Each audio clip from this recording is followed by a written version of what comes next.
بسم اللہ الرحمن الرحیم۔ السلام علیکم ورحمۃ اللہ وبرکاتہ۔ عابد راجہ چینل کی طرف سے آج میں اپنے دوستوں کو رسول اللہ صلی اللہ علیہ وآلہ وسلم کا ایک بہت ہی پیارا فرمان سناؤں گا۔ آپ دوستوں نے اس پر غور کرنا ہے اور اس پر عمل ضرور کرنا ہے۔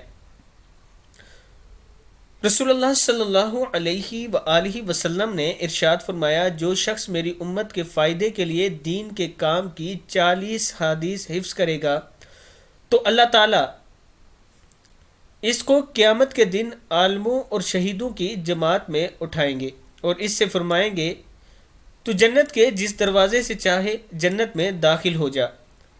مشکات شریف کی حدیث ہے۔ حضرت عبداللہ بن مسعود رضی اللہ تعالیٰ عنہ فرماتے ہیں کہ نبی اکرم صلی اللہ علیہ وآلہ وسلم سے میں نے سنا، اللہ سرسبز و شاداب اور خوش رکھے اس آدمی کو جس نے ہماری کسی بات کو سنا اور اسے صحیح اور ٹھیک ٹھیک آگے پہنچا دیا جس طرح سنا تھا، اور بسا اوقات جس کو بات پہنچائی جاتی ہے وہ سننے والے سے زیادہ یاد رکھنے والا ہوتا ہے۔ ترمذی کی حدیث ہے۔